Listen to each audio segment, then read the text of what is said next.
guys, welcome back to another episode of Rebuilding Portsmouth. Now, in the last episode we had our live comm against Ipswich Town, and I apologise, it was a bit of a damp squib of a game, unfortunately. Can't always make them as exciting as our 5-3 win against West Brom and the 5-1 against Blackburn last month, but you know, we try our best. Hopefully today's will be slightly more interesting, and we can relax a little bit, because we haven't had a decent month, we've had an okay month. Things started off fantastically though. At home against Crewe Alexandra, Crewe have been excellent this year. They are challenging for the playoffs and automatic promotion at the moment. They've kind of fallen away a little bit on that one now, but they were right in there, and frankly, we robbed them.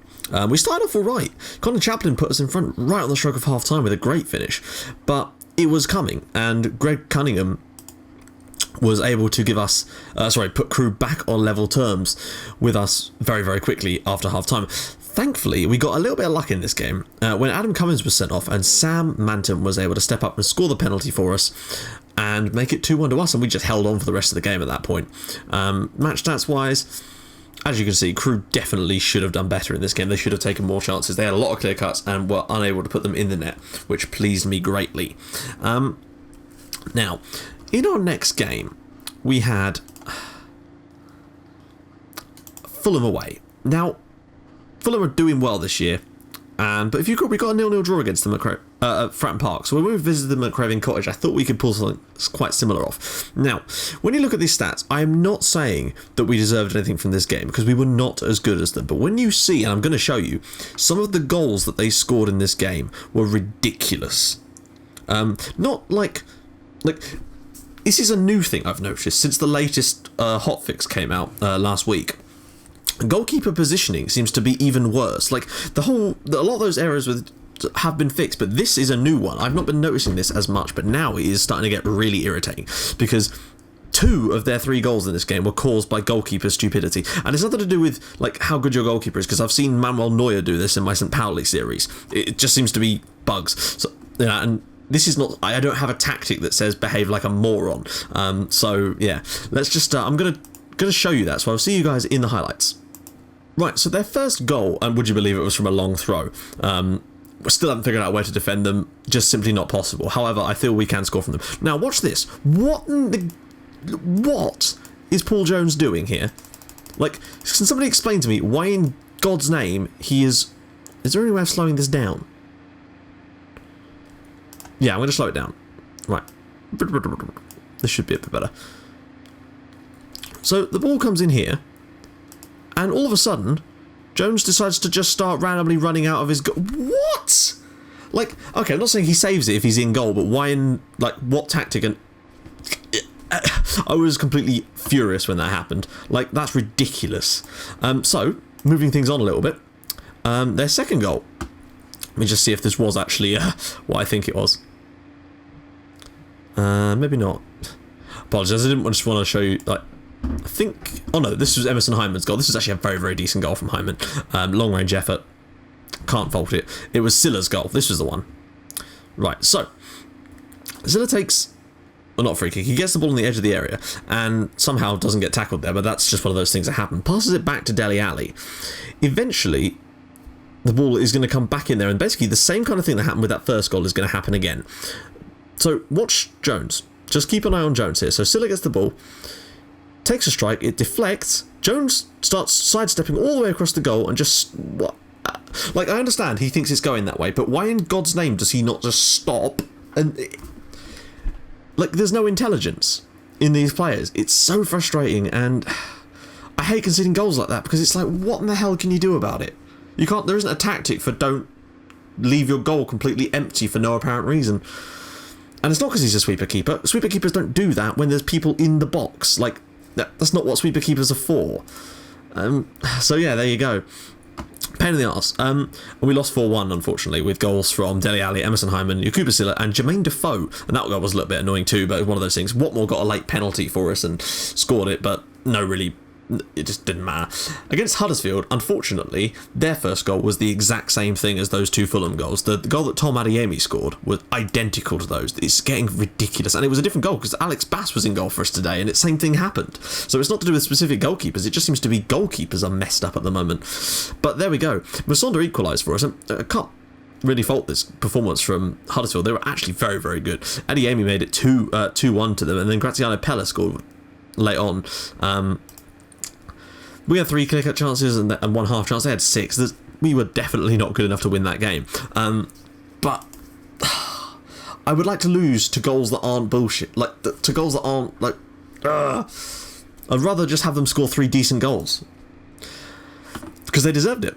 So that was a little bit annoying, because that's our first home defeat in a very, very long time. The last time we lost at home was the Sheffield Wednesday game back in the 1st of January. So it was a shame. Thankfully, in our next game, we had 2 away games in a row next, and I was not looking forward to it. We managed to get ourselves a draw away at Peterborough, and this was a really, really strange one, because, like, I believe the same kind of thing happened to us when we played them at home. Like, we dominated the early stages of the game and got in front, thankfully, and then they just came flying back at us. We were 5-0 up on clear-cut chances in this game, I think, before they even had one, and then they just came flying at us in the second half, and I couldn't stop them. Connor Chaplin put us in front. He's been good, filling in for Griffiths in that midfield area. But Rolando Aarons, who I'm pretty certain he's a Newcastle player in real life at the moment. I don't know. This is what we'll be able to tell when we look at him. Yeah, definitely a Newcastle player in real life. And obviously, yeah, Connor Chaplin, here's just his stats, so you can have a little look at those. He's nothing really improving. He's been out on loan, so now he's getting some first-team game time for Pompey, which is good to see. Match stats, 5 clear cuts each. I mean, we had 2 half chances in there as well, but I'd say a draw is a pretty much dead-on fair result for this one, really. There was a lot of chances. We were 5-0 up on clear cuts at half-time. It was really strange. But then they really did come at us and deserved to get the equaliser. In our next game, though, I was massively happy. We beat Wigan away, and Wigan are a decent team at this level, and I think we very nearly beat them back at Fratton Park earlier in the season, but this time we were able to actually hang on to it. And it was a little bit... Our goal was a little bit lucky. The ball ricocheted around a lot, and Jed Wallace was able to sort of bundle it over the line, thankfully. Show you Jed Wallace. Lots of things going up for him still, which is awesome.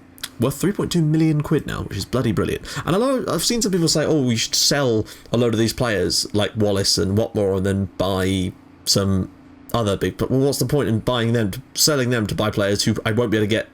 Like, if I sell Jed Wallace for £3.2 million, I won't be able to spend all of that on a player that's worth £3.2 million probably, because they won't come to Portsmouth. Or we have to sign 2 players that are not as good as Jed Wallace, when I'd rather just keep Jed Wallace. The other reason I don't want to sell players like Wallace and Watmore is because I want players that have been with us and carry us through the series, not just constantly churning through players all the time. I like to build like a dynasty. That's the kind of idea with these sort of saves. I want to slowly build, and that way we've got constant conveyor belt of youngsters coming through, not just through our own youth academy, but from other clubs that we sign, basically to slowly bring players through. That's the plan for me, basically. I want to try and avoid big transfer fees, basically, and except for perhaps that first season in the Premier League, if we do get there, then we may have to, because I think the step up is a lot bigger, and we would probably need to bring in some players. So hopefully, if we did go up, though, the board would give us a little bit more money than we've had lately. I'm curious to see how much I've got in the summer, because believe me, I don't have much now. Let's just see how much we've got. So I've got 131 at the moment, 1,000, and 1,000 in wage.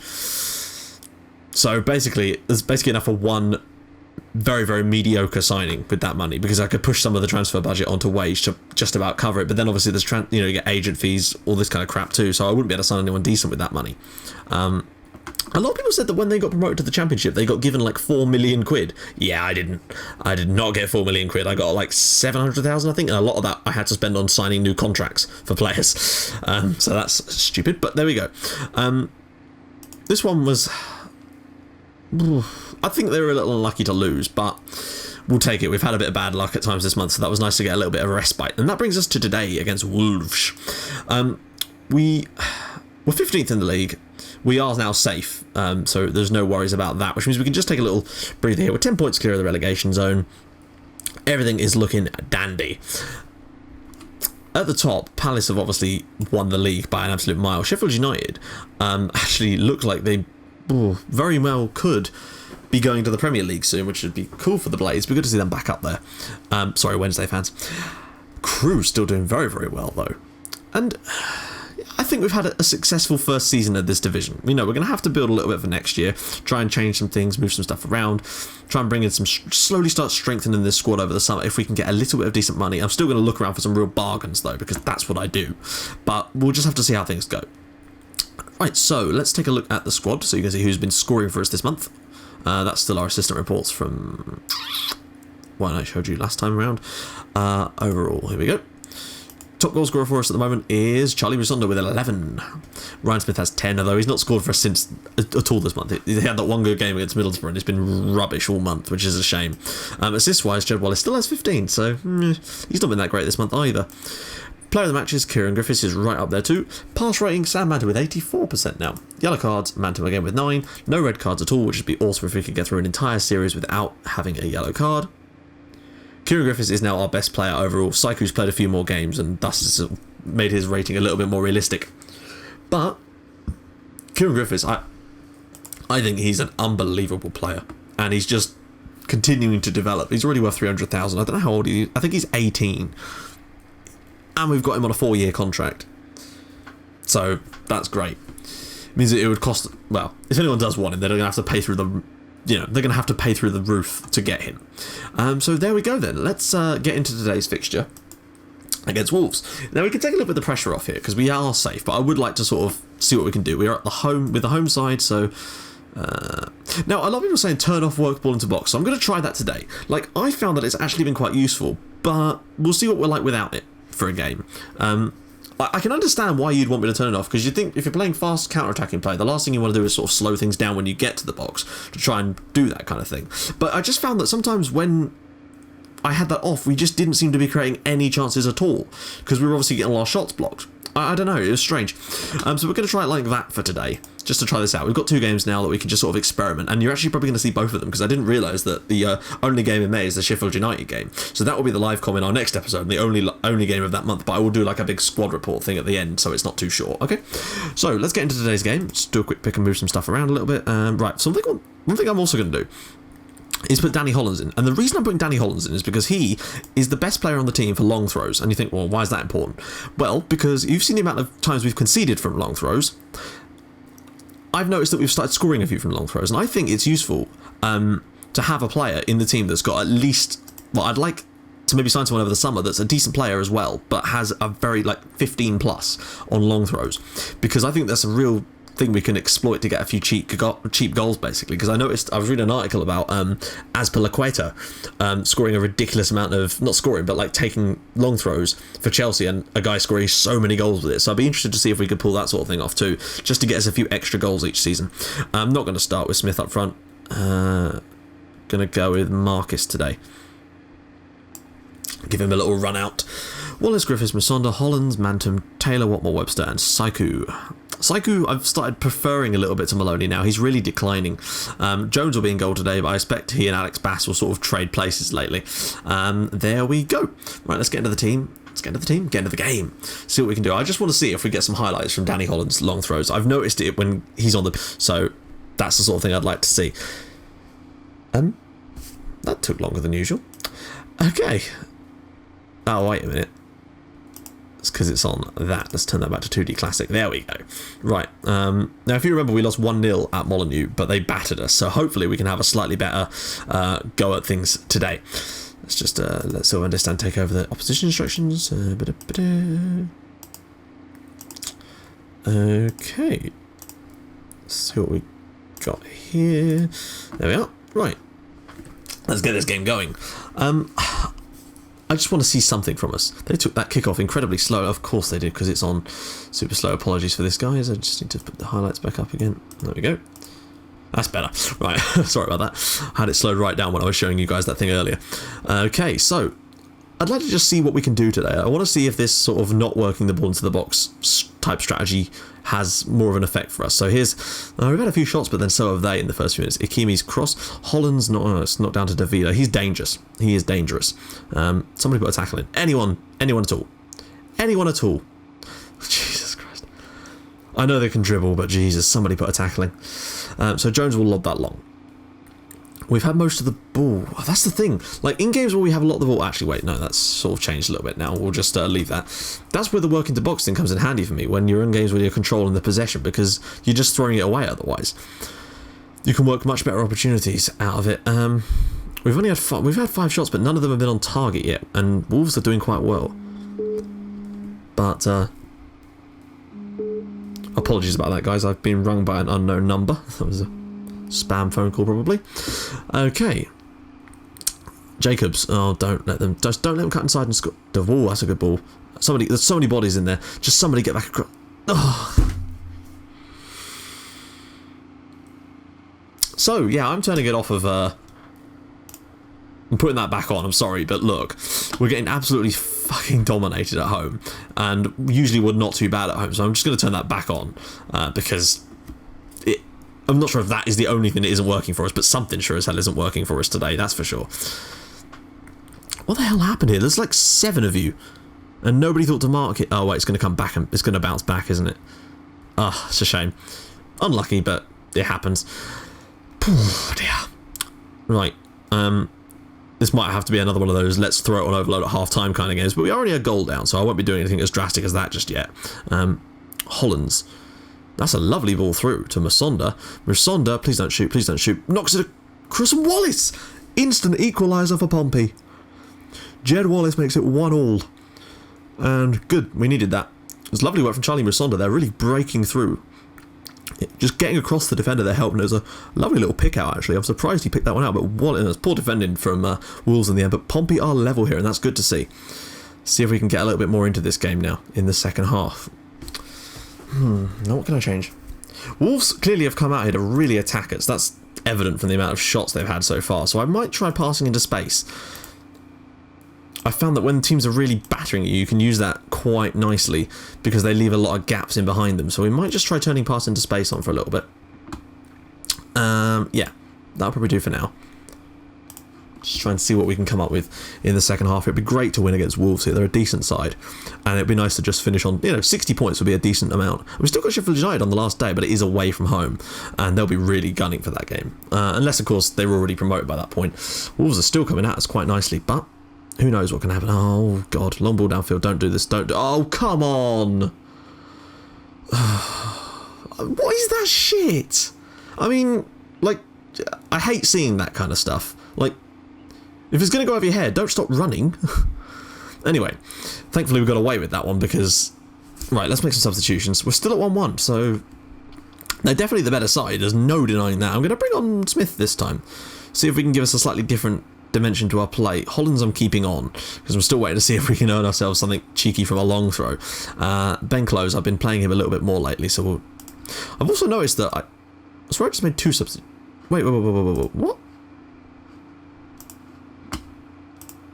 Why is Kieran Grip... Could have sworn I... Ben Close on for Mantum. I've noticed that these actually, lately, certain times, have actually... Yeah, they have actually said something, whereas on FM14 they would never actually make any difference to me. We selected Jack... Well, yeah, okay. Let's see what we can do for the last sort of 15 minutes of this game. I don't know whether we should sit for the draw or try and push for the win. I'll give it like 10 minutes and see what happens in this next 10 minutes and then maybe decide. Because maybe we could put them on the back foot a little bit. Well, we're doing it here. Musonda, ball in. Watmore knocks it down and it's going to get cleared by Wolves. But that's going to go to no one. Actually, Saiku's going to get across to this as long as he doesn't play a stupid pass. Unfortunately, because we've got it on pass into space, he may well do. And that's my slight fear. Webster, Close, Wallace. Knock it in. Just keep it tight. Griffiths, Hollands, Musonda. That's back to Hollands. Maybe a long strike. No, nice ball out for Saiku. Go on, Saiku, get a ball in. Wallace, not another goal for him, surely. Wallace, oh! What a goal. Pompey 2, Wolves 1, unbelievably. This is the kind of results we need to keep digging out of nowhere, basically. Some lovely play, to be fair, in the build-up. Saiku does well just to drop it in. Wallace with the first strike was decent. Great save from Akimi, but he's not ready on the follow-up. Probably should have been. He's just standing facing the other way. That's ridiculous. But I'm not knocking it. Although I'd be pissed if that happened to me, so yeah. Here we go. Long throw, Danny Hollands. Cleared. And Griffiths picks up the ball. Can we get from the second phase of the long throw? Hollands. This is still the second phase. I'm counting it. Saiku. Griffiths. Smith. Wallace! Oh, surely not a hat-trick. Surely not.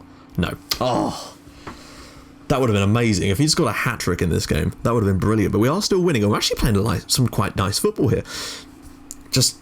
And again, Musonda, free kick. Wallace, header, and that surely is a hat-trick this time. Yes, it is. Pompey 3, Wolves 1, Jed Wallace with the hat-trick. This has kind of come out of nowhere. What a performance in the second half. But, yeah, I just think the way we've been playing. That's why I don't like playing work ball into the box. Like keeping that on. It just, I don't know, gives us a bit more awareness, and it seems to work for us when we play it. I don't understand why, but it does. I mean, it's FM, it's not real life. Sometimes just things just work, you know? I'm not going to do too much in terms of changes. There's no point in us sitting on this now. We're 2 goals to the good. If they score, then I might, but I'd like to see if we've got any more in us, just because, yeah, I'm surprised we managed to get 3, but Jed Wallace to score all 3 goals, that is unbelievable. I think that might well be his first ever hat-trick for Pompey, and to do that in the Championship is bloody impressive. That should do it for us here. Looks like we're actually going to win this game. That's bloody brilliant. But notice, though, we've seen highlights featuring those long throws, and I think that actually came from the sort of, well, not directly, but in the same highlight as one of Danny Holland's long throws, and I've noticed him being on the team has definitely helped us. So I'm going to look to sign someone that can get some long throws in the box for us next season, because I think that could be just get us a few cheeky goals that could save us quite a few nasty results next season, and could just be the difference between us having a mediocre season and a quality one, and that is a great win. That genuinely is a great. Don't need to address anything. Sylvan, what are you doing? I'm very happy with the result and the way you played. I love that the only people that cared about that was the ones that didn't score. 2 assists for Musonda as well. 3 goals for Jed Wallace. That is unbelievable. He's still been excellent this season. So there we are, 15th place. That's probably where we're going to finish. Huddersfield have had a nice little run there just to take themselves away from the relegation places. They were really poor, but they've actually gone on a startlingly good run. And Bradford are right down there. Now, one thing I'd be tempted to do, if Bradford City did go down, would be to go after the Nuge, because I don't know how old he is. Whoa, what's this?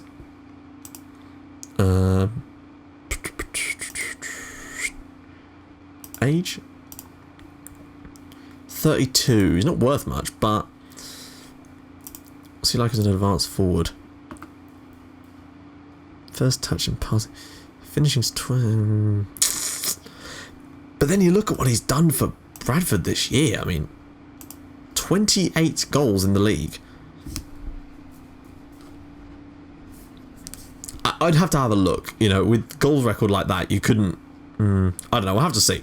It depends. Bradford are still, of course, staying up as things stand, and they have a lot better goal difference than Blackburn and Rotherham. But it just depends what happens on the last day. Thankfully, we are miles clear of being involved in any such. Wait, what? Why is that?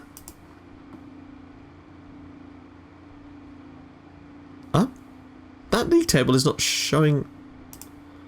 Thank God for that. I was getting a little bit worried there. There we go. So Bradford are actually a little bit closer to trouble than we thought. There we go. Right, so we're actually.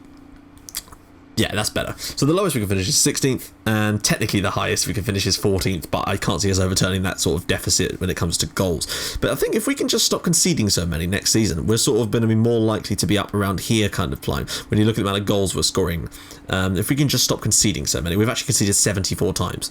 Which is a little bit worrying. I mean, look, 74 goals conceded. That's more than like Rotherham and Watford, who have already been relegated.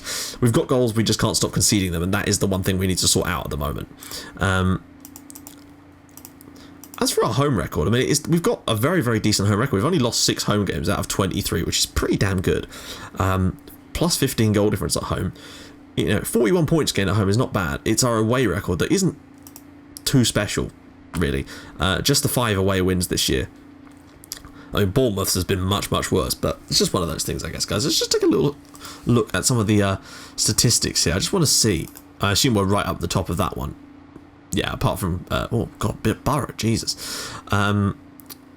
Away form, no, that's not really important. I'm just having a look at some of these ones interesting. Conceded from corners, you see, that's what I need. We need to cut that down. If we can cut that out and sort of be more like down here, that will get rid of, you know, that gives us an extra sort of 5 or 6 goals a season in terms of league. Conceded from direct free kicks, only 2, sort of mid that. Indirect free kicks, we've been very good at not conceding from those, so that's good. Goals from corners. We could do with maybe scoring a few more from corners, but we've not been too bad. Bradford have been shocking. Goals from direct free kicks. We've not scored a single goal from a direct free kick this season. That's surprising and a little bit worrying, in fact. But maybe we're just not good enough. Goals from indirect free kicks up there, but not that special. Net transfer spend. We've actually spent 240k, but look at that Palace. I mean, Fulham have actually made 15. No, wait, sorry. We've made money, of course. What we're talking about. I always get confused with that. So we're doing okay, but Palace have actually got promoted despite gaining £4 million. So that's impressive. Penalties. 7. Wow. I don't know if there's a conceded penalties one. Red cards. Only us and Rotherham have actually not conceded. That's pretty impressive. Salary per annum. This is what I mean. Like, our salary, us and Crew have the smallest wage budgets in this division, and we're doing pretty damn well with it. As our Crew, I've got to say, we've had 2 sellouts, so that's not bad. Crew obviously have had a few as well, which is good. Yellow cards, we've probably had... Oh no, we've actually been alright for those too. So there we go, guys. In the next episode, basically what's going to happen is we will be playing the Sheffield United game and doing a little squad report just to sort of finish things off nicely for us here. And that will hopefully cap what's been, I think, a relatively decent first season in the Championship. I mean, you may think we're supposed to be getting promoted again, but I just don't think that's realistic. Next year I will be trying to push for maybe a playoff spot. But it depends on what we can sign. It just depends on how much money we're going to get in the summer, unfortunately. So hopefully we'll find that out in the next episode. If not, we'll have to wait for the episode after that. Anyway, guys, if you like what you've seen, please feel free to drop a like on the episode. And if you'd like to even more than that, please feel free to subscribe to my channel for more Portsmouth and St. Pauli in your inbox every single day at 5:30 and 8 o'clock. And I will see you guys in the next episode very soon for the Sheffield United game. Bye-bye.